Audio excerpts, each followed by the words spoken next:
நான் உங்கள்கிட்ட கேட்குறேன் என்னன்னா, நான் இப்போ நம்ம ஜாஸ்தி பேசியிருந்தது அப்போ பேசிட்டு இருந்தாங்க நம்ம கொலகாரன் இவன்லாம் ஆக்சுவலி அங்கீகாரம் கூட ரத்து பண்ணிட்டாங்க. அங்கீகாரமே இல்லைங்க. எலெக்ஷன் நின்று சில பர்சன்டேஜ் ஓட்டு வாங்கி அட்லீஸ்ட் 2 எம்எல்ஏ நின்று ஜெயிச்சா அங்கீகாரம் கொடுப்பாங்க. 8% ஓட்டு மேல வாங்கினீங்கன்னா சின்னம் எல்லா இடத்துலயும் எந்த இடத்துல நின்னாலும் ஒரே சின்னம். எப்படி டிஎம்கே, டிஎம்கே, ஏடிஎம்கே, நம்ம இப்ப நாம் தமிழர் கட்சி இந்த மாதிரி ஏடிஎம்கேக்கு ரெட்டை சின்னம், அதே மாதிரி டிஎம்கேக்கு உதயசூரன், அது மாதிரி நாம் தமிழர் கட்சிக்கு விவசாயி புல் எடுத்துட்டு போற மாதிரி இந்த சின்னங்கள் எப்படா அங்கீகரிக்கப்பட்ட கட்சிகளுக்கு கொடுப்பாங்க. இவங்கெல்லாம் நின்று எலெக்ஷன் நின்று 2 எம்எல்ஏ சரிங்களா, அட்லீஸ்ட் அது வாங்க முடியலன்னா ஒட்டு மொத்தமா எத்தனை பேர் நிற்கிறாங்களோ அதுல வாங்கின ஓட்டு விதத்துல 8% ஓட்டு வாங்கினீங்கன்னா அங்கீகரிக்கப்பட்ட கட்சி பிளஸ் சின்னம் ஒதுக்கப்படுவாங்க. அதுக்கப்புறம் தான் அங்கீகரிக்கப்படும். உடனே அவன் சொல்லுவான், இந்த வக்கீல் போட்டிருக்கான், அவனுக்கு கொஞ்சம் கூட அறிவு இருக்கான்னு தெரியல, போட்டிருக்க வக்கீல் கொடுத்தவன் சரி, போட்டிருக்க வக்கீல் கிறுக்குத்தனமா யோசிக்காம இதுதான் அவன் ஒரு படத்தை படிக்கிறா, இதுக்கு தான் சொன்னேன் படிடா அந்த மாதிரி படிச்சவன் சும்மா டிகிரி வாங்கினா போதும் ஒண்ணுமே தெரியாம போய் தற்கொலை போய் நம்ம அந்த காலத்துல கேள்விப்பட்டோம் ஸ்ரீராம ஜெயன் எழுதி நான் பாஸ் போட்டாங்களா, அந்த மாதிரி இருக்கணும்னு நினைக்கிறேன்.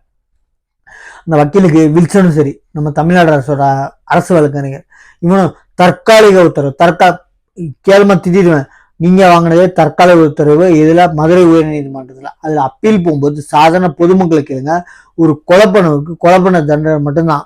அவங்கள அப்பா எல்லாத்தையும் நான் எக்ஸாம்பிள் சொல்றேன். ஆக்சுவலி எந்த குற்றத்துக்கு ஈடுபட்டாங்களோ அதுக்கு மட்டும் தான் தண்டனை. அதுவா தெரியுமா இல்லையா வக்கீலுக்கு? அதே மாதிரி உயர் நீதிமன்றத்துல நீங்க வாங்கின இடைக்கால உத்தரவுக்கு அப்பீல் போகும்போது நிரந்தர உத்தரவு வாங்க முடியாது. பொதுமக்களை ஏமாத்தாதீங்க. சொல்ற இடத்துல நீங்க இருக்கீங்க, அதாவது பொதுமக்களை தெரியாத விதத்துல ஈஸியா இருக்க சொல்ற இடத்துல நீங்க இருக்கீங்க. அதை விட நீங்க உங்களுக்கு உங்க வேலை பாதிக்குன்னு சொல்லிட்டு யார்கிட்ட உங்க கட்சி சரிங்களா, நீங்க தமிழ்நாடு அரசு இல்ல, நீங்க டிஎம்கேவோட வழக்கறிஞர், நான் என்ன சொல்றேன், நீங்க உங்க பேர் போயிடுறதுக்காக இடைக்கால உத்தரவு அது பாரதே இப்போ சொல்றாரு. அவன் என்ன ஜாதி தெரியல, யாருமே கேட்கல. அவன் ஜாதியை வச்சு அடிச்சிருக்கான். இவன் தான் ஜாதி கலவரத்தை தூண்டுறான். அதே மாதிரி இப்ப எதுக்கு இந்த வீடியோனா, தாவேக்கா தமிழ்நாடு வெற்றி கழகம் சொன்ன மாதிரி அறிவித்த மாதிரி 20 லட்சம் கொடுத்துட்டாங்களாம். 41 பேர்ல 39 பேர் போயிடுச்சான். மிச்ச 2 பேர்ல சொந்தக்காரங்களுக்குள்ள சண்டை, யாருக்கு உனக்கு வேணும் எனக்கு வேணும். அதுல 2 பேருக்கு கொண்டு போடல, அவங்க போடாம இல்ல, யாருக்கு போடுறதுன்னு தெரியாம குழம்பிருக்காங்க. உடனே சொல்லுவாங்க தற்கொலை 39 பேர் கொடுத்தாங்க, 2 பேர் காசில செக் கொடுக்கறதுலாம் யார் பழக்கணும், நம்ம மீசக்காரன் யாரோ ரவுடி எம்பியா இருக்கார்ல அவனே வேணும்னு சொல்லலாம், பிரச்சனை இல்லை. ஏன்னா முறைச்சு பார்த்தா அடிப்பான். நான் அவனே வேணுங்கிறேன், என்ன பண்ணுவான்? நான் சொல்றேன் தப்பு தான். ஆக்சுவலி ஹைகோர்ட்டு நீதிமன்றமே சொல்லியிருக்காங்க, தடுக்க வேண்டிய இடத்துல யார் இருக்காங்கன்னா இவங்க கட்சியோட தலைவர் இருக்காரு.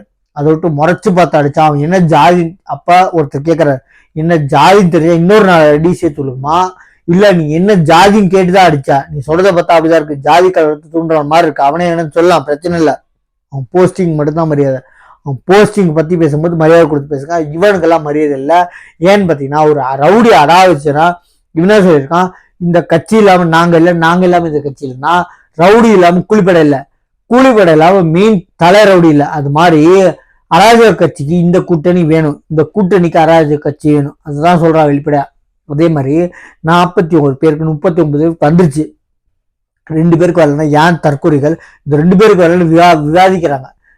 அவங்கதான் கிளீனா சொல்றாங்க, 2 பேருக்கு அவங்க சண்டை யாருக்கு வரணும்னு சொல்லிட்டு அப்படின்னு சொல்லிட்டு, அதாவது சொத்து பிரச்சனை மாதிரி உனக்கு வேணும் எனக்கு வேணும்னு சொல்லி அவங்க குடும்பத்துல பிரச்சனை பண்றதுனால போடாம வச்சிருக்காங்க. காசு இல்லாம இல்ல, பிளஸ் 41 பேர்ல 41 பேர் வந்துருச்சுங்க. சொன்ன மாதிரியே லேட்டா செஞ்சாலும் ஆக்சுவலி சில நாட்கள் கொஞ்ச நாள் லேட்டா இருந்தாலும் கரெக்டா சேர்ந்துருக்குங்க, பிரச்சனை இல்லை. பிளஸ் அது மட்டும் இல்லாம ஒரு குடும்பத்துக்கு இறந்தவங்க குடும்பத்துக்கு 5000, யாரும் அவங்க ஆயுசு முழுக்க 5000 இருக்கு, நாங்க இருக்கிற வரைக்கும் கொடுக்கணும்னு இருக்காங்க. இது வரவே இருக்கத்தக்கதுங்க. 5000னா ஒரு மாசத்துக்கு எவ்வளவு பார்த்துக்கோங்க, கிட்டத்தட்ட 2 லட்சம் ரூபாய், 2 லட்சத்துக்கும் மாசத்துக்கு 2 லட்சம் கொடுக்கறதுக்கு எந்த கட்சி வந்திருக்கான்? 50,000 செக்ல அக்கௌண்ட்ல காசு இல்லாம கொடுக்குறோம் பெரியவன். மாசத்துக்கு ஒரே வாட்டில ஒன் ஷாட்ல மாசத்துக்கு 2 லட்சம் கொடுக்குறோம், 2 லட்சத்துக்கு மேல சில்லற 2 லட்சத்துக்கு வச்சுக்கோங்க. 2 லட்சம் கொடுக்குறோம் எவ்வளவு பெரிய ஆளு இவன். காசே இல்லாம செக் கொடுக்குறோம் பப்ளிசிட்டிக்காக. இவன் ஓட்டு வாங்குறதே இந்த இவங்க கட்சியும் அராஜக கட்சியும் இந்த கட்சி கூட்டணி கட்சியும் சோசியல் மீடியா தான் பரப்புறாங்க. அதனால காசு இல்லாத செக்கை கொடுத்துட்டு போட்டுறாதீங்க, அக்கௌண்ட்ல காசு இல்லாம பாத்துக்கோங்க. நிர்வாகி சொல்றாங்க துப்பு கேட்டாங்க, எதுக்காக யாரு கேட்டாங்க, ஓட்டுக்காக கொடுத்துட்டு ஏன்டா இந்த மாதிரி பப்ளிசிட்டி. இந்த கவுண்டமணி சொல்லல, உனக்கு ஏன் இந்த விளம்பரம், வாங்குற 10 ரூபாய்க்கு ஏன்டா இந்த விளம்பரம். இந்த மாதிரி நம்ம சேனலை சப்ஸ்கிரைப் பண்ண தேங்க்யூ.